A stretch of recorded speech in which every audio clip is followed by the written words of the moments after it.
Bonjour et bienvenue sur Côté Canap, le podcast qui s'installe confortablement au cœur de vos questionnements. Pour ouvrir cet échange, 2 chiffres qui glacent le sang. En France, plus de 270 000 victimes de violences conjugales ont été recensées l'an dernier. En Belgique, on estime qu'une femme sur 4 subira cette violence au cours de sa vie. Derrière ces statistiques froides, il y a des visages, des silences et des sourires de façade. Mon invitée aujourd'hui, Séverine de Moustier, a choisi de briser cette armure avec son roman « Tous les sourires ont leur histoire ». Elle y raconte l'emprise, mais surtout le chemin courageux vers la résilience et la liberté. Bonjour Séverine. Bonjour. Bienvenue sur Côté Canap. En fait, je voulais te demander si ce canapé pouvait parler et raconter l'histoire de ton propre sourire aujourd'hui, qu'est-ce qu'il dirait de toi ? Il dirait beaucoup de choses. Il dirait que je suis une femme de 46 ans qui a un passé très très difficile, une enfance qui a été marquée par les violences conjugales, une adolescence aussi bouleversée par un climat familial très difficile, et une adulte qui s'est construite malgré tout avec ses casseroles, et qui a décidé en fait de mener le chemin inverse et de ne jamais tomber dans un schéma de violence, ni en étant victime, ni en étant l'agresseur. Oui. Le sourire que j'ai, il est pas faux, c'est un vrai sourire. Donc moi, j'ai décidé de voir le côté positif de la vie malgré tous les traumatismes. Je suis là aujourd'hui et j'en parle et sans tabou. Est-ce que tu dirais que ce que tu as vécu est une étiquette, ou alors si tu dois te présenter, c'est pas ce que tu retiens de toi ? C'est pas ce que je retiens de moi, c'est pas ce que j'ai envie qu'on retienne de moi, mais ça fait partie de moi. Donc, c'est ce qui t'a construit. C'est ce qui a fait que je suis devenue qui je suis aujourd'hui. Je crois que j'ai beaucoup de chance justement de m'en être sortie, de ne pas être tombée dans des schémas identiques, de ne pas être devenue quelqu'un de complètement dépressif. Tu parles de schéma justement, est-ce que tu penses que ça c'est une réalité, que quand on vit ça, on peut le reproduire ? C'est une réalité. Statistiquement, 3 enfants sur 4 qui ont assisté à de la violence conjugale soit deviennent victimes, soit deviennent eux-mêmes violents. C'est assez surprenant de se dire qu'ils peuvent eux-mêmes devenir violents. Et tu le fais mention, en fait, dans ton livre, ça m'a un peu surpris. Tu parles du rôle de l'agresseur, donc du papa, qui est violent, mais tu le décris dans une relation conflictuelle avec son propre papa. Est-ce que c'est une volonté, justement, de montrer que même lui a subi quelque part des violences et de montrer que c'est un schéma qui se répète ? Oui. Je voulais montrer que on ne devient pas violent pour rien. Oui. Il y a toujours bien quelque chose dans le vécu qui fait que ça arrive. Alors évidemment, moi je ne lui ai pas pardonné tout ce qu'il nous a fait subir, mais j'ai quand même essayé de comprendre d'où ça pouvait venir. Et oui, je savais que dans son enfance, il avait lui-même il avait été victime de violences de la part de son père, et donc ça vient sans doute de là. Ceci dit, moi, je n'ai jamais été victime de violences physiques de la part de mon père. Dans ton livre, le personnage principal, c'est Olivia, qui est un peu ton double romancé. Tu as choisi un livre-roman déjà, pourquoi ? Alors, j'ai choisi un roman, pourquoi ? Parce que, déjà, j'y ai longtemps réfléchi. Donc, ça faisait des années que c'était dans ma tête et que j'avais envie d'écrire dans un premier temps, mais j'avais aussi envie de raconter mon histoire. Mais je voulais pas la raconter de manière autobiographique parce que je voulais pas centrer l'histoire sur moi. J'avais envie que ce soit plus universel, que ça puisse toucher plus de gens. Et donc pour ça, il fallait que j'ajoute des personnages, il fallait que j'en enlève, il fallait que j'ajoute des situations. C'est pour ça qu'il y a le personnage d'une jeune fille qui est une élève et qui vit aussi une relation toxique avec son petit ami. Tu as choisi la formule un roman choral. Donc dans l'idée, c'est... on suit plusieurs personnages omniscients, donc on a le rôle de la grand-mère, on a le rôle d'Olivia, Olivia jeune, Olivia 20 ans plus tard, la maman aussi, Viviane, et Rebecca, donc l'adolescente. Tu as quand même choisi, malgré tout, d'avoir ce rôle de professeur dans le roman d'Olivia, qui est ton métier. Oui, donc ça. Vraiment, tu t'es calqué le personnage principal, on va dire, sur ta vie à toi. Oui. Est-ce que ce rôle de transmission, de prof que tu transparais dans le livre, c'est aussi un vécu, ce côté Rebecca, cette jeune qui est en souffrance, Est-ce que ça aussi, tu l'as vécu, Oui. tu as été témoin de ce genre de violence? Oui, donc j'ai choisi d'introduire le personnage de Rebecca justement parce que oui, j'ai dans ma carrière de prof croisé beaucoup de jeunes filles qui vivaient ce genre de situation. J'en croise encore aujourd'hui. Et c'est assez effrayant en fait, parce qu'on se dit qu'on est dans une ère où les choses tendent à Ouais. évoluer, Où on libère la parole, ouais. on en parle de plus en plus et où on lutte de plus en plus contre ce genre de choses. Et où moi j'ai l'impression que on, on retourne un peu en arrière dans certaines situations où des jeunes filles de 16, 17, 18 ans trouvent ça normal que leurs petites amies fouillent leur téléphone ou aient leur mot de Ouais. passe de réseaux sociaux, leur interdisent de porter certaines tenues ou d'aller à des soirées sans eux. Et Enfin une bref. banalité du mal peut-être. Et enfin, si je peux mettre en parallèle, il y a ce développement de la dark romance. Je sais pas si tu t'en es rendu compte. J'allais en Est-ce que parler. c'est justement lié à cette banalisation de la violence chez les jeunes? Je ne sais pas si c'est lié, mais c'est vrai qu'il y a vraiment un nombre Un de jeunes mouvement? filles qui sont Ouais. vraiment fans de ce genre de littérature. Moi, j'en ai dans mes élèves qui dévorent des romans de dark romance. C'est vraiment Tu t'es déjà compulsif. penchée sur ce genre de roman pour Je me comprendre? suis déjà penchée. Moi, j'en ai jamais lu. Et Mmh. c'est vrai que j'ai pour projet d'en lire un parce que j'ai envie de comprendre, parce que je peux pas juger sans avoir lu. J'ai déjà eu pas mal de discussions avec mes élèves qui en lisent parce que j'ai envie d'essayer de voir qu'est-ce qui les attire dans ce type de récit où il y a quand même des choses vachement Oui. fortes et voilà, c'est de la violence, c'est de la torture parfois, de la Ouais. séquestration, du Est-ce viol. qu'ils en sont conscients, en fait, à leur âge, que comme c'est romancé, que c'est aussi parfois la réalité et que c'est loin d'être joyeux, finalement? Bah, leur réponse, c'est toujours, c'est de la fiction, madame. Mais nous, on sait très bien que dans la vraie vie, c'est pas le genre de choses Ouais. qu'on pourrait accepter. Mais je reste quand même interpellée et je me demande pourquoi justement elles sont attirées par ce genre de récit-là. Donc oui, je pense que prochainement, Un travail je vais. peut-être à faire. Justement, donc tu as ce rôle de prof. Pourquoi avoir choisi cette carrière après les violences que tu as subies? Pourquoi aller au-devant des gens, oser te montrer? Quelque part, peut-être tu aurais pu avoir une personnalité beaucoup plus renfermée. Qu'est-ce qui a fait que tu as choisi cette voie?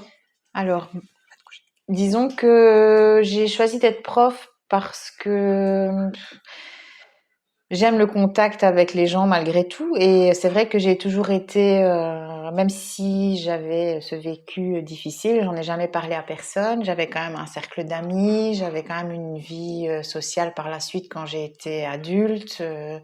À la base, je me destinais à devenir assistante sociale. Et Un côté très social, en fait, et voilà. à l'aide aux autres, alors. Oui, c'est ça. Et puis, ben, finalement, j'ai opté pour le métier de prof parce que, bah, en effet, la matière aussi me plaisait. Je voulais enseigner le français, et donc c'était un peu le mélange des deux, le côté matière et le côté contact avec les Contact. jeunes qui m'attirait. Tu dis que toi-même, tu n'as jamais parlé de ça quand tu étais enfant. Tu n'as jamais eu un prof sur qui compter à ce moment-là et qui a pu voir la détresse dans laquelle tu étais étant enfant. Alors moi, j'en ai jamais parlé et rien ne laissait transparaître qu'il y avait un souci chez moi. Donc j'étais très bonne élève. Tu avais ce fameux sourire, ce fameux Voilà, masque, en c'est fait. ça. J'avais pas de problème de comportement, que ce soit en primaire ou en secondaire. Je me suis toujours bien tenue. Et donc, bah, jamais personne n'a été interpellé Ouais. par quelque chose. J'en ai jamais parlé, ni à l'école, ni aux amis. T'avais pas une confidente sur ce genre de choses Non, je le disais pas parce que bah, j'avais un peu honte, je pense, de le dire aussi. Juste pour la petite anecdote, quand j'étais en secondaire, je devais être en quatrième ou quelque chose comme ça. Euh, je me suis fait choper par une éducatrice en train d'embrasser un garçon. Et elle m'a pris mon journal de classe pour me mettre une retenue ou une note. Et je me suis retrouvée chez le préfet. Ouais. Et là, je me suis dit, mon Dieu, ici, si j'ai une note dans mon journal de classe pour ce genre de choses, C'est une ça va trace. être une catastrophe à la maison. Et donc, je me suis effondrée devant le préfet. Et c'est la seule personne à qui j'en ai parlé. Mais là, c'était plus un instinct de survie où je me suis dit, il faut absolument pas T'as que eu peur j'ai... pour toi, en Ouais, fait. il Ouais. faut absolument pas que j'ai cette note. Et donc, je lui ai raconté ce qui se passait à la maison et je lui ai dit, il faut pas me mettre la note parce que vraiment, il va y avoir des conséquences. Donc, j'ai pas eu de note, mais il n'y a jamais eu de suite. Ah ouais. Il a jamais rien fait. Est-ce que c'est parce que c'était une époque où, à ce moment-là, il n'y avait pas vraiment de conscientisation par rapport à la violence? Oui, je pense. À cette époque-là, on n'en On savait parlait pas non. vraiment. C'était un sujet tabou, ce qui se passait chez les gens, on s'en occupait pas. Et dans la société en général, on se mêlait pas de ce qui se passait chez le voisin. Donc nous, les voisins étaient tout à fait au courant de ce qui se passait parce qu'il y avait des cris, il y avait du bruit Et personne n'a réagi, en et fait. personne n'a jamais rien fait. Comment on se sent quand on se sent justement démuni et avec aucune aide, même en voyant que les gens ferment les yeux face à de la violence? Comment on grandit? Comment on fait confiance aux gens? Ah mais ça, c'est justement la grosse difficulté, c'est de faire confiance aux gens. C'est de se dire qu'on va toujours être dans ce schéma-là. Après, moi, c'est vrai que je vivais dans la peur constante. Donc, c'était vraiment ma vie n'était que conditionnée par la peur. Tout ce que je faisais hyper attention parce que j'avais peur. Je passais ma vie à me dire que mon père allait tuer ma mère, quoi. Donc, c'était C'est vraiment... vraiment le calque du récit Oui, vraiment. d'Olivier à ce niveau-là, cette peur que tu transparais, ce côté lycée dans ses études, de vouloir toujours bien agir, c'est toi finalement. Oui, vraiment. Donc c'est vrai que toute la partie passée d'Olivia, c'est à 95% la réalité, quoi. Il y a vraiment pas grand-chose qui est inventé. Bon, c'est vrai que tout ce qui s'est passé quand j'étais petite, etc., bon, il y a des choses qui ont été un peu romancées parce que, évidemment, il y a des choses dont je me souviens pas clairement, même si ma mémoire remonte très très loin pour tout ce qui est scène de violence. Mais oui, toute cette partie-là est pratiquement 100% réelle, quoi. Par rapport à tes personnages, le rôle de Viviane, donc la maman, est-ce que là, il est romancé ou c'est vraiment aussi ce que a vécu ta maman, ce côté inaction? Elle n'a jamais essayé finalement de partir malgré tout ce qu'elle vivait? Oui, donc le personnage de Viviane, c'est vraiment ma maman. Et elle n'a jamais essayé de partir, non. Vraiment parce que il y a eu quelques mini tentatives, mais qui ont été très vite écourtées parce que mon père revenait à la charge très vite et suppliait de revenir. Et donc il l'a isolée de tout le monde en fait. Donc elle avait plus personne vers qui se tourner. Donc elle a 2 sœurs, un frère, ne voit plus personne. Voilà, elle avait pas d'amis sur qui compter. C'est un schéma, ça, cet isolement dans la violence. Oui, ça fait partie de l'emprise parce que elle se disait qu'elle avait nulle part où aller et que elle pourrait pas partir. Est-ce que toi, étant enfant, tu comprenais cette inaction? Non. Est-ce qu'en grandissant, ça a changé, ça, ce regard? Oui, ça a un peu changé. C'est vrai qu'enfant, moi, je comprenais pas et je la suppliais de partir. Donc, chaque fois que mon père essayait de nous récupérer, moi, je pleurais et je suppliais ma mère de ne pas retourner avec lui. Maintenant, je comprends un peu mieux parce que, oui, j'ai conscience que quand on est dans ce schéma-là, c'est très difficile de le quitter, surtout à cette époque-là. C'est peut-être plus facile maintenant parce qu'il y a des trucs qui existent, que la police est formée différemment et que on écoute un petit peu plus quand même les victimes, même si c'est pas encore tout à fait gagné. Mais à cette époque-là, une femme qui se faisait frapper par son mari, c'était une banalité. C'était une banalité et on essayait toujours de faire en sorte que Madame retourne dans Madame le foyer, retourne, que ça voilà. s'apaise. Et donc, la plupart du temps, les femmes qui portaient plainte, qui avaient le courage de porter plainte, souvent la retiraient très très vite. Voilà, les gens se mêlaient pas, il y avait pas les voisins qui téléphonaient eux-mêmes à la police pour dire il y a du grabuge à côté, il faut intervenir. Ça n'existait pas. Donc, en effet, on se sent très très seul et très isolé. Et on se dit c'est une fatalité, il faut vivre avec. Comment tu as pris la décision à un moment donné de quitter ton foyer, quitter ta maman Il a fallu du temps. Donc c'est vrai que dans le roman, ça arrive plus tôt que dans la vraie vie. Je me suis séparée du papa de mes enfants et je me suis retrouvée toute seule du coup avec mes enfants. J'habitais vraiment à côté de chez mes parents. Je me suis rendu compte que mon père essayait de faire la même chose avec moi et donc de m'isoler et de faire le vide autour de moi, de me faire croire que sans eux, j'existais pas. De m'imposer des choses, ça pouvait être la couleur de mon papier peint, quoi. Si j'avais envie de mettre un papier peint Vraiment une jaune, forme de manipulation ouais, autour c'est de ça. toi. Mon père disait qu'un papier peint vert, c'était beaucoup mieux. Je devais faire comme lui avait décidé. Et donc, au fur et à mesure du temps, je me suis dit, mais c'est pas possible. Moi, je peux pas vivre comme ça. Et puis, du coup, j'ai décidé de vendre ma maison, de partir, parce que je voulais éloigner mes enfants de ce genre de climat, parce que je voulais pas qu'ils fassent la même chose avec eux. Et c'est comme ça que je suis partie. Pas de gaieté de cœur parce que c'était abandonner ma mère et que je me disais, je sais très bien que j'aurai plus de contact parce qu'elle osera pas et lui ne la laissera pas me contacter, Ouais. parce qu'on aurait pu imaginer, je vois plus mon père mais je continue de voir ma mère, mais C'était pas possible, pas en fait. possible, Trop d'emprise. donc je me suis éloignée pendant de longues années. Et puis mon père, bon ça je le dis pas dans le roman, mais mon père a essayé de reprendre contact avec moi de lui-même. Il avait arrêté de boire, etc. Et donc, il a pris contact avec moi en me disant que on lui manquait, qu'il voulait voir ses petits-enfants, et que Est-ce que tu as craqué à ce j'ai moment-là? craqué à ce moment-là, oui, j'ai Tu t'es dit qu'il craqué. avait changé, sans doute? Bah, je me suis dit qu'il avait peut-être pas changé, mais que bon, si en effet il buvait plus, peut-être que Ouais. les choses seraient plus simples et puis que ça me permettrait de voir ma mère et que mes enfants puissent la voir aussi.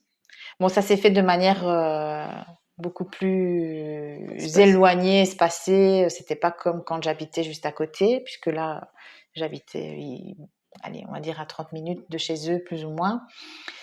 Et ça s'est très vite dégradé, en fait. Hein, donc, je me suis rendu compte qu'en fait, il n'avait pas vraiment arrêté de Le schéma boire. continue, en fait. Le schéma continuait et voilà, on a vraiment eu une très très grosse dispute due à l'alcool où j'ai vu mes enfants pleurer et où je me suis dit non, ça c'est pas possible quoi. Et donc à partir de ce moment-là, j'ai vraiment définitivement coupé les ponts et je les ai plus jamais vus quoi, Ah jusqu'à ouais. ce que mon père décède. Et là, du coup, tu as eu l'occasion de reprendre contact avec ta maman? Oui, oui, tout de suite. J'ai repris tout de Ouais. suite contact. Enfin, dès que j'ai su, parce que finalement, c'est pas elle qui me l'a appris, je l'ai appris d'une une vieille copine d'école primaire par Messenger. Tout de suite, j'ai essayé de contacter ma maman, quoi, mais voilà, les funérailles avaient déjà eu lieu. Enfin bref, c'était déjà passé, quoi. Mais voilà, ma maman ne m'a pas rejetée, elle m'a accueillie tout de suite. Elle était hyper En fait, contente. tu n'avais pas de conflit avec ta maman. Pas C'est du juste tout. Non, j'avais pas du tout de conflit. Ouais. Et le lien est resté quand tu l'as revue. Oui, Je oui, veux dire, oui. ça a repris comme avant avec. Oui, Ta maman est encore en vie. oui, Et est-ce qu'elle sait que tu as écrit un livre? oui. Comment elle l'a perçu, ce livre? Bah, elle était très fière de moi, elle était très contente que je le fasse. C'est vrai que pendant toutes ces années où elle a été silencieuse, où les gens croyaient que mon père c'était un mec cool et sympa, justement, elle était heureuse de finalement qu'on mette un peu la lumière sur tout ça et que les gens se rendent compte que ben, le gars sympa avec qui il Ouais. buvait des verres, il était pas si sympa que ça. Ça lui a fait du bien, cet éclairage. Ça lui a fait du bien. Bon, après, voilà, elle a lu mon livre, a beaucoup pleuré, évidemment, et ça a pas été facile pour elle de Ouais. le lire. Ouais, elle ne voit que du bon Ouais. dans cette démarche de ma part de raconter. Et ton entourage direct, comment ça s'est passé? Est-ce que ça a été un choc? Est-ce que tu en avais parlé déjà avant de l'écrire, de Oui, cette oui. violence que tu avais vécue? J'en ai parlé, oui, j'en ai parlé avec des amis proches. Mes enfants étaient au courant, mon compagnon était au courant aussi. Tu Le- arrivais à exprimer, en fait, ça, Oui, j'arrivais à l'exprimer. J'ai pour vu des t'aider? psys, oui, j'ai voulu essayer d'extérioriser tout ce que j'avais à l'intérieur parce que bah, j'ai eu des périodes difficiles, notamment la période où je suis partie, où je voyais Ouais. plus mes parents et où je me disais qu'est-ce qui se passe pendant que je suis pas là, quoi, parce qu'il y avait cette peur en fait de qu'est-ce qui pouvait se passer et je savais que ça ça ne s'était pas arrêté. Donc, Et tu gardes les sentiments pour ta maman et tu as cette peur qui reste pour elle, oui, j'imagine, c'est ça. forcément. Et j'avais cette culpabilité de me Ouais. dire, je suis pas là, s'il se passe quelque chose, etc. Et voilà, j'avais cette angoisse aussi de me dire, si c'est à ma maman qu'il arrive quelque chose en premier, je vais m'en vouloir toute ma vie de Ouais. l'avoir laissé tomber, quoi. Oui, mon entourage était donc au courant, j'en avais parlé quand même pas mal. Pourquoi le choix d'un livre? Bon, parce que j'aime écrire Ouais. déjà, et ouais, parce que j'aime écrire et que j'avais envie de le faire depuis pas mal de temps. Est-ce que c'est une thérapie ou est-ce que c'est un besoin de raconter ou juste cette passion d'écrire, simplement? C'est pas une thérapie parce que ça, on me pose souvent la question. Oui, certes, ça fait du bien d'écrire sur des choses qu'on a vécues. Ça extériorise pas mal de choses. Mais c'était plus pour donner du sens en fait à ce que j'avais vécu, me dire que ça n'est pas servi à rien. Moi, je suis un peu le genre de personne qui pense que rien n'arrive par hasard et que si ça m'est arrivé, c'est parce qu'il y avait une raison et que quelque part j'ai peut-être une mission en fait. T'as un besoin de transmission, un peu? Un besoin de transmission. Je sais pas si c'est de la transmission, mais en tout cas, je me dis si mon parcours peut servir à quelqu'un, si les gens peuvent se reconnaître dans ce que j'ai écrit et se dire, bah oui, on peut s'en sortir quand même. C'est pas parce que on a vécu des traumatismes quand on était enfant qu'on va forcément devenir quelqu'un de complètement névrosé ou de violent. On sait casser ce cercle vicieux, quoi. On peut casser ce cercle et donc voilà, et pas forcément des grands traumatismes parce que voilà, on en rencontre tous les jours des gens qui vont pas bien. Parfois, ils savent même pas pourquoi ils vont pas bien. De se dire, on n'a qu'une vie et que ça donne un peu, de l'espoir de se dire, regarde, elle a vécu ça et pour autant, elle a un vrai sourire là. Elle est pas, c'est pas un masque qu'elle a. Elle arrive vraiment à rebondir et à continuer à vivre une belle vie. Ouais. D'ailleurs, tu as eu des enfants. Oui. Contrairement à Olivia qui n'en a pas, Oui. Tu n'as pas eu peur justement de reproduire ce schéma. T'étais, au moment où tu as fait le choix d'avoir des enfants, tu étais déjà dans cette conviction que tu serais pas pareil. Même pour le fait de te mettre en couple, finalement, est-ce que tu n'as pas eu des peurs? J'ai pas eu peur d'avoir des enfants et de moi-même reproduire ce schéma parce que j'étais convaincue que je le ferais pas. T'en avais conscience? Oui, j'étais sûre que jamais j'aurais un geste violent vis-à-vis de mes enfants. Je savais aussi que jamais un homme ne serait violent avec moi. Et j'avais vraiment décidé, je savais que voilà, si un jour un gars lève la main sur moi, il va le faire qu'une fois, quoi, parce que t'arrives à avoir cette force. J'aurais jamais pu accepter que ça arrive. Et je crois que voilà, dans les histoires que j'ai pu avoir dans ma vie, mais la personne avec qui j'ai partagé savait très bien que c'était pas le genre de choses que j'aurais pu accepter, et donc ça n'est jamais arrivé. Et donc et voilà. Quel genre de maman tu es par rapport à tes enfants et par rapport à ce que tu as vécu? Ah là, c'est une bonne question parce que justement, je pense que vraiment le fait que j'ai vécu ce genre de choses a vraiment construit ma personne, enfin mon rôle de mère, ça vraiment a été très influencé par ce que j'ai vécu, et donc je dirais que j'ai tendance à être un peu trop Protectrice?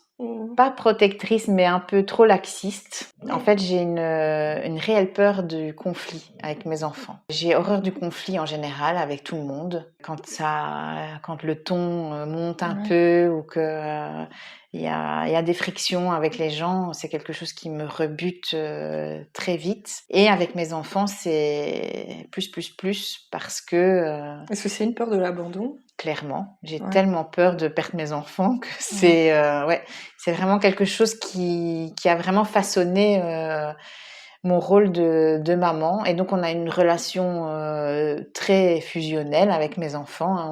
On s'entend super bien, on rigole super bien, on a vraiment des délires avec eux qui sont... T'es dans beaucoup d'échanges finalement. Beaucoup d'échanges, et c'est vrai que du coup j'ai des enfants qui ont un parcours très atypique tous les deux, donc niveau scolarité, etc., ils sont complètement en marge de ce qui devrait normalement se faire, mais parce que voilà, moi j'ai tellement été, on m'a tellement dicté ce que je devais faire.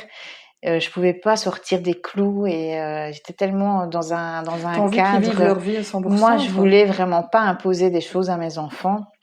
ils ont des passions tous les deux et j'ai envie en fait qu'ils aillent au bout de leurs objectifs, même s'il faut se casser la figure, tant pis, il faut aller au bout de ses rêves et donc voilà, c'est ma phrase fétiche, hein, toujours croire en ses rêves et je dis toujours à mes élèves aussi, voilà, si vous avez des rêves, il faut Et y aller, justement, quoi. dans ton livre, tu parles d'un voyage au Bénin. J'ai cru voir qu'en fait, dans la réalité aussi, tu fais ce voyage au Bénin avec tes élèves. Tu organises des voyages comme ça chaque année? Pas chaque année, non. Là, cette année, c'est la 4e fois que je pars. Ok. Et la première fois où je suis partie, c'était en 2020, donc juste avant le Covid. Euh, et donc, c'est 1 an sur 2. Et ouais, c'est un projet qui est vraiment incroyable parce que, bah, évidemment, les élèves vivent une expérience hors du commun avec un échange interculturel avec des jeunes béninois pendant 2 semaines où ils sortent de leur zone de confort parce qu'évidemment le Bénin c'est un pays très très chaud et où bah, il faut s'acclimater, c'est pas très différent évident, chez c'est nous. très différent, mais où bah, à chaque fois je me rends compte qu'ils reviennent grandis et ils ont appris énormément de choses, beaucoup plus que ce qu'ils apprennent quand ils sont en Finalement, le classe. voyage pour toi, c'est une manière de grandir. C'est une manière de grandir, c'est une manière d'apprendre, c'est une manière de se dire que le monde ne s'arrête pas à notre porte et que il y a plein de choses à explorer, plein de gens à rencontrer. Notre manière de vivre n'est pas l'unique manière. Il y a plein de choses à découvrir dans le monde. Donc oui, Et pourquoi le choix du Bénin dans ton livre et dans la réalité? c'est pas un choix réellement en fait. Donc le projet en question, c'est un projet qui s'appelle Move with Africa, qui est ouvert à toutes les écoles de Fédération Wallonie-Bruxelles, qui est encadré par plusieurs ONG. Donc il y a 6 ou 7 ONG qui participent au projet et qui sélectionnent du coup des écoles sur base de candidature. Et en fait, ce sont les ONG qui choisissent les écoles quand ils se réunissent pour sélectionner. Et donc, c'est la 3e fois qu'on est choisi par une ONG qui part au Bénin. Donc, la première fois, je suis partie au Rwanda. Et ici, c'est la 3e fois qu'on part au Bénin. Le Bénin, c'est un pays assez stable politiquement. Très chill en fait, hein. Donc en soi, on sait très bien qu'il n'y a pas de danger. Ouais. Et donc, pour tout ce qui est échange comme ça avec des jeunes, ben, souvent ça se fait au Bénin. Donc voilà, il y a aussi le Sénégal qui est dans les destinations et le Togo. Il y avait le Rwanda, mais actuellement les tensions politiques sont un peu compliquées. Il y avait l'Ouganda aussi, mais pour l'instant ça se fait plus non plus. Mais voilà, le Bénin, c'est... Et toi, la première fois, ça a été une révélation? Ah oui, oui, oui, ça a vraiment été une révélation. C'est vraiment quelque chose, ça a été un déclencheur dans plein d'aspects de ma vie, en fait, hein. Donc, le premier voyage a réveillé plein de choses en moi. Donc, Une soif de vivre et de découvrir, peut-être? oui, Ouais. oui. Et puis aussi le fait de relativiser par rapport à certaines choses, parce que, ben, évidemment, on vit là-bas dans des climats qui sont complètement différents du nôtre, hein. On rencontre des jeunes qui n'ont pas la chance que Ouais. nos jeunes à nous peuvent avoir. On le voit par exemple, bah, nous, pour y aller, c'est très simple, hein. On prend notre passeport, en 3 clics, on a un visa. Ben, quand on voit la situation à l'inverse, pour que les jeunes béninois puissent venir en Belgique, c'est pas aussi simple parce que eux, leur visa, ben, ils l'obtiennent pas aussi facilement Ouais. et que pour pouvoir organiser ce genre de voyage retour, par exemple, il faut Ça aussi... éclaire sur notre facilité de vie qu'on a ici, finalement. Oui, oui, oui. Ça éclaire sur, ouais, sur notre facilité de vie, sur les chances aussi, Ouais.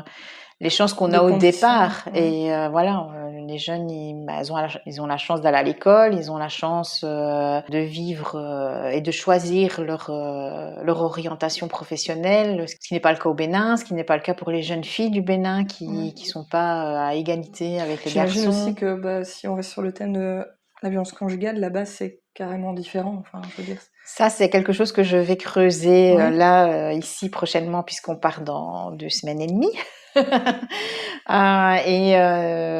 comme je suis sur l'écriture du deuxième roman qui se déroulera au Bénin, justement, c'est un aspect que j'ai envie de découvrir aussi et de creuser, parce que je sais que il y a des choses qui sont mises en place là-bas sur place, notamment les safe schools, donc pour que les jeunes filles qui fréquentent les écoles soient en sécurité, tout simplement, et puissent avoir des toilettes à leur disposition, des protections hygiéniques, etc. Ouais. Ce qui paraît Ça évident paraît pour nous, évident, en fait, chez mais nous. qui l'est pas forcément Ouais. là-bas. Et donc, voilà. T'aurais envie d'écrire sur de nouveau un roman ou alors plutôt C'est la suite. c'est la C'est la suite suite, d'Olivia? vraiment. C'est la suite. Donc, les mêmes personnages. Donc, on garde Olivia, on garde Rebecca. Oui, Et puis, il y aura des nouveaux personnages, évidemment, puisque oui, on sera forcément. dans un autre pays et un autre contexte. Mais Donc toujours cette soif d'écrire oui, après ce premier roman, c'était pas juste une envie d'écrire ton histoire, quoi. T'as non, vraiment cette non. passion. Oui, oui. J'ai envie de continuer parce que, au final, je crois que je m'en suis plutôt bien tirée. J'ai généralement des bons retours. Je suis contente, quoi. Donc, j'ai envie de continuer. J'ai d'autres idées. Après celle-là, j'en ai encore. Donc, Ça ne s'arrêtera pas ça ne aussitôt. s'arrêtera pas tout de suite. Tu parlais aussi de l'île d'Oléron dans ton livre.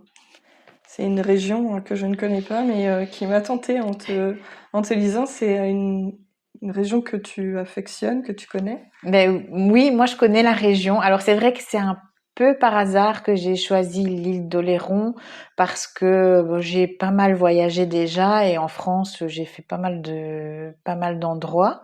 Je trouvais que c'était joli à raconter, en fait. Ouais. Donc, Il y a de nouveau ce rapport au voyage au final dans cette partie-là oui, de ton livre. oui.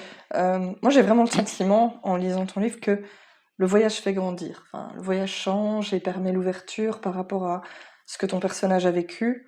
Euh, mais voilà, c'est ce que je retiens de ça. Et puis, cette relation que tu as avec ta maman qui se reconstruit juste après, ça m'a vraiment aussi marqué. Mm. C'était très difficile à lire, je trouvais, parce que il y a ce côté silence, ce côté inaction qui est Mhm. bouleversant dans ton livre, parce qu'on se dit mais comment c'est possible de ne pas prendre la porte finalement. Mais quand on est enclavé dans ce qu'on vit, dans son vécu, que ce soit la violence ou d'autres choses, il y a beaucoup de gens qui vivent des blocages et qui n'arrivent pas à ouvrir les portes. Je trouve que tu es très juste dans la manière dont tu l'écris. Mhm. Donc j'ai beaucoup apprécié ça. Merci. Je voulais quand même te le dire. Si tu devais faire le bilan, un regard sur toi d'il y a 20 ans, qu'est-ce que tu dirais à la Séverine d'il y a 20 ans par rapport à ce que tu vis maintenant? Mais disons qu'il y a 20 ans, j'étais pas dans le même état d'esprit qu'aujourd'hui. Donc, j'avais 26 ans et je démarrais ma carrière de prof et j'étais encore, moi, très, très conditionnée par ce que me dictait mon père. J'étais encore beaucoup dans un sentiment de peur. Et donc, c'est vrai que j'allais souvent dans le sens de ce que mon père disait pour ne pas générer de conflits. Je venais d'être maman aussi, donc j'avais un petit garçon d'1 an il y a 20 ans. Je lui dirais de faire, de ne rien changer, de se faire confiance, de poursuivre sa route comme elle l'entend, de rester une bonne personne et voilà, de faire le bien autour d'elle en fait, parce que Pas de ça, regret en fait pas, sur les choix que tu as faits. on fait tous des mauvais Ouais. choix, c'est sûr. C'est comme ça, c'est ce qui nous construit aussi, c'est ce qui fait qu'on apprend et qui nous fait avancer. Tu te sens plus apaisée maintenant? Oui, oui, Ouais. beaucoup plus apaisé maintenant. Je voulais quand même te demander, toi qui as vécu ça, quel conseil tu donnerais à quelqu'un qui vit, un jeune qui vivrait la même situation que toi, ou une femme qui est dans une situation d'emprise comme ça? Qu'est-ce que tu conseillerais à ces personnes-là? Alors, qu'est-ce que je conseillerais? Ben, je dirais que il faut partir le plus vite possible déjà. Donc, c'est sûr qu'une fois que le cycle a commencé, c'est difficile. Plus on avance dans le temps, plus c'est difficile d'en sortir. Et donc, ce que je dirais aux jeunes filles, par exemple, qui remarquent qu'il y a des situations pas normales ou qui sont sous emprise, ben, c'est de ne pas continuer, tout Mhm. simplement. Je sais que c'est difficile, hein, mais Ça a l'air simple, mais ça a c'est l'air pas simple, mais vraiment. c'est difficile. Parfois, on n'en a pas tout de suite Ouais. conscience. Ceci dit, il y a quand même plus de choses maintenant qui sont mises en place et de personnes qui se mobilisent Ouais. pour aller, pour aider les femmes qui sont victimes, pour prendre aussi en compte les enfants, parce qu'on parle pas souvent des enfants qui sont spectateurs, c'est pas le mot qui Ouais. est le meilleur, mais qui sont témoins Et de pour une personne violences. externe qui constate ça comme toi, en tant que prof, la casquette que tu as, qu'est-ce que tu conseillerais aux gens qui sont témoins de ça, qui sont démunis, de se dire oui, je constate qu'il y a quelque chose, je ne sais pas quoi faire. Ben, je pense qu'on ne peut pas ne rien faire. Ouais. Donc, si on constate que vraiment une personne est en danger, on peut pas la laisser sans intervenir d'une manière ou d'une autre. Alors parfois, c'est pas forcément appeler la police, mais ça peut être contacter un service. Voilà, ici nous dans le cadre d'une école, par exemple, ça peut être voilà, on a un centre PMS, on a des Mhm. psys, on a des gens qui peuvent peut-être discuter avec la personne pour essayer de lui faire comprendre Ouais. qu'il y a une situation qui n'est pas normale. Mais oui, je pense qu'à partir du moment où la personne est en danger, on peut pas. Je pense que déjà une écoute, en fait, parfois, Mmh. ça me fait penser. J'ai interviewé Mathilde Corneille, qui est aussi une autrice, mais elle, c'est différent, elle a vécu du harcèlement. Et de ce que je retiens de son récit aussi, c'est que ce qui lui a fait du bien quand elle a traversé ça, c'est d'avoir simplement une écoute. Mmh. Elle a pas, par un hasard, rencontré un éducateur qui a été à Oui, l'écoute, oui. qui n'a pas dénoncé Mmh. ce qu'elle vivait, mais juste pouvoir s'épancher. Tu dis que toi, justement, tu avais personne. Je Oui, pense qu'une simple oreille de ce que la personne vit pourrait déjà faire beaucoup. oui. Oui, certainement, parce que c'est vrai que le fait de n'en parler à personne, de ne pas être écouté et de continuer sa vie au S'isoler. quotidien et d'être isolé, on a l'impression en fait d'être prisonnier d'une situation et de ne jamais pouvoir en sortir. C'est vrai que peut-être que si moi-même j'en avais parlé un jour, la situation aurait pu Ouais. bouger, mais j'en ai jamais parlé. Mais après, voilà, il y a des situations qui sont parfois tellement graves qu'il y a vraiment une peur. Voilà, on a peur de mourir en fait, tout simplement. Donc c'est pas juste on a peur d'avoir une claque, c'est on a peur de Ouais. mourir. Et donc, T'as été jusque dans ce sentiment-là, toi. ah oui, oui, clairement, moi j'avais peut-être pas peur de mourir moi, Mais mais j'avais peur que mon père tue ma mère. C'était vraiment voilà, je n'allais pas en voyage scolaire, je n'allais pas dormir chez les copines parce que je voulais pas laisser ma mère toute seule, quoi. tu te donnais un peu une casquette de sauveuse, de Oui, protectrice. oui, oui, Ouais. oui. Il fallait que je sois là, quoi. Et Ouais. donc j'étais tout le temps à l'affût du moindre bruit, du moindre cri. J'étais dans ma chambre, mais je dormais pas très bien ou je dormais pas du tout. Et dès qu'il y avait quelque chose, je dévalais les escaliers pour Ouais. intervenir en fait, parce que je servais de bouclier, hein, clairement. Je me mettais entre mon père et ma mère pour qu'elles ne prennent pas de coups, quoi. Et qu'est-ce qui a fait que toi, il t'a préservé dans cette Ça, violence? c'est une question que je me suis toujours posée. Je me suis toujours demandé pourquoi. Je pense que simplement, lui-même a été frappé quand il était enfant et que c'était quelque chose qui le révoltait. Peut-être que ça, il voulait pas Et reproduire, donc en ça, il fait. voulait pas le reproduire, donc il n'a jamais levé la main sur moi. Alors j'ai pris des coups, mais c'était des coups qui ne m'étaient pas destinés à la Ouais. base, parce que je m'interposais. Oui, je pense que ça, c'était quelque chose qui le révoltait. Donc il voyait dans un magasin un parent qui mettait une fessée à son enfant. C'est un non-sens, hein, dans la Oui, logique. oui, oui, c'est un non-sens, vraiment, Ouais. parce que ça le révoltait vraiment. Et je vais même dire, il y a des situations identiques à la sienne, donc un homme qui frappe sa femme dans un film Ouais.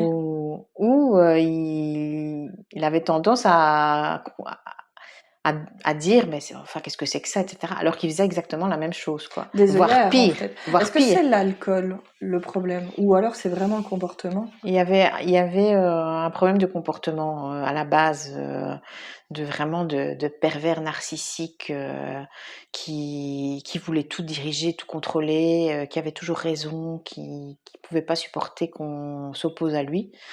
qui était très autoritaire, pas qu'avec nous. Il y avait vraiment ce côté autoritaire aussi à l'extérieur. Donc, les gens allaient souvent dans son sens. Et tout ça a été amplifié par l'alcool, en fait. Donc, bon, disons que moi, j'ai connu mon père qui buvait pratiquement tout le temps. Et donc, Est-ce que ton rapport à l'alcool est justement du coup oui, compliqué? Je bois pas C'est déjà. vraiment cette. Alors je peux boire un verre. Hein. Je dis pas que je suis zéro alcool, mais je peux boire un verre. Mais par contre, j'ai jamais connu l'ivresse, par exemple. J'ai jamais été saoul. Oui. Celui qui m'a vu saoul n'est pas encore né, quoi. Donc ça c'est quelque chose. Je dois contrôler la situation. Je bois un verre, c'est bien, c'est chouette entre amis au restaurant ou quoi. Mais jamais au point de perdre pied, quoi. Jamais. Et j'ai beaucoup de mal avec les gens qui boivent et qui abusent de l'alcool et qui ne sont plus eux-mêmes, en fait, une fois qu'ils ont bu. Ça m'énerve très vite, quoi. Donc, Tu as un petit garçon, toi? Un grand garçon? J'ai 2 grands garçons. C'est des garçons que tu as? Ouais. Et le fait que tu as eu des garçons, est-ce que tu avais un a priori? Plus que d'avoir une fille, ou peut-être l'inverse? Non, pas vraiment, parce que je savais que moi, j'allais éduquer mes enfants dans le respect de l'autre et bah voilà, je pense que j'ai réussi quand même mon job à ce niveau-là. Est-ce que tu as eu un discours très éclairé sur ça, sur cette violence que toi tu as vécue avec eux, pour les conscientiser de comment eux doivent grandir par rapport le rapport aux femmes, par exemple? C'est compliqué ou? Non, j'ai été assez claire avec eux, donc ils savent ce que j'ai vécu, ils savent comment était leur grand-père, et ben évidemment ils savent que j'ai pas du tout envie que mes enfants reproduisent ce genre de choses un jour. Par contre, ils n'ont pas lu mon livre, ni l'un ni l'autre, parce qu'ils n'arrivent pas à... En fait, pour eux, c'est difficile. Donc, en fait, ils me disent, on trouve jamais le bon moment parce qu'on sait que ça va être dur. Ouais. Et donc, finalement, on repousse toujours... Mais ils ont quel âge? Ils ont 18 et 21. Ah ouais, donc oui, un âge où on peut lire ton livre. Ah oui, clairement. Mais ils le vivent vraiment. Et oui, ils savent que ce qu'ils vont lire, ça va leur faire mal. Donc, du coup. Il y a le rapport à leur grand-mère aussi, sans doute, qui est difficile à lire dans ce livre. Oui, parce qu'ils savent que ce que je raconte, c'est pas des petites querelles de couple, quoi. C'est vraiment de la violence qui est destructrice, vraiment. Voilà, j'y vais pas dans la dentelle, je raconte les choses comme elles se sont passées. Oui, il y a des scènes qui sont très violentes et qui peuvent être bouleversantes. Moi, j'ai plein de gens qui ont lu mon livre qui m'ont dit oh là là, j'ai pleuré. Et surtout les gens qui me connaissent en plus, forcément ils font le lien. Ils font le lien avec moi et ils se disent c'était super dur. Et donc pour mes enfants. C'est compliqué de se plonger dans la lecture. Voilà, enfin, le plus grand a commencé, il a lu 50 pages, je pense, mais il m'a dit, je crois que j'étais à la 2e page, que je pleurais déjà alors que j'avais encore rien raconté.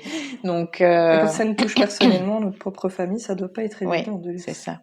Je suis surprise que ta maman ait réussi à le lire, en fait. Peut-être pour revenir sur une touche finale, ton sourire ici, il est sincère, et il traduit quoi en termes de bonheur actuel? Qu'est-ce que tu te dis au niveau d'une touche positive qui est en train de t'arriver, que tu dis, ça, vraiment, c'est le sourire d'aujourd'hui que tu as envie de retenir? Il y a plein de choses positives. Déjà, je suis en bonne santé. Mes enfants sont en bonne santé. J'ai un toit sur ma tête. J'ai à manger tous les jours. J'ai un travail que j'aime bien. J'ai plein de projets en cours. Tu vois tes chances, en fait. Oui, c'est ça. Je vois vraiment que je réalise mes objectifs, parce qu'il y a plein de choses que j'ai envie de faire et que j'essaye de faire en sorte que ça arrive. Je suis libérée aussi du fait que, voilà, c'est peut-être triste à dire, mais comme mon père n'est plus là, j'ai un énorme poids en moins sur les épaules et où je me dis que il ne peut plus rien arriver maintenant. Et donc ça, c'est sûr que je le dis dans le livre, je suis née 2 fois, le jour où ma mère m'a mise au monde et le jour où mon père est mort. Et c'est une réalité parce que je n'ai pas ressenti de tristesse, c'est tout le contraire. J'ai vraiment ressenti un soulagement parce que c'était le début d'une nouvelle vie en fait, sans lui. C'est dur hein, quand même d'imaginer ça sur son propre père, j'avoue. Qu'est-ce que je peux te souhaiter pour la suite ? Pour la suite, que ça continue, que les projets que j'entame, Voyage, écriture. voilà, que je continue à voyager, à découvrir, que ma famille se porte bien et eux aussi puissent réaliser leurs rêves, parce que c'est ce qui m'importe le plus, c'est que mes enfants soient épanouis et qu'ils soient heureux, qu'ils vivent de leur passion, etc. Mais merci beaucoup en tout cas pour cet échange merci aussi. très sincère et merci pour l'écriture de ce roman qui m'a beaucoup touchée. Merci à toi. Merci infiniment Séverine pour ce moment suspendu. De l'écriture à l'Afrique, merci de nous avoir montré l'envers du décor et la force de ton parcours. Pour prolonger l'aventure, je vous conseille vivement la lecture de son livre. Quant à nous, on se retrouve très bientôt pour explorer d'autres chemins de vie, toujours ici, bien installés au cœur de vos questionnements. À bientôt sur Côté Canap'.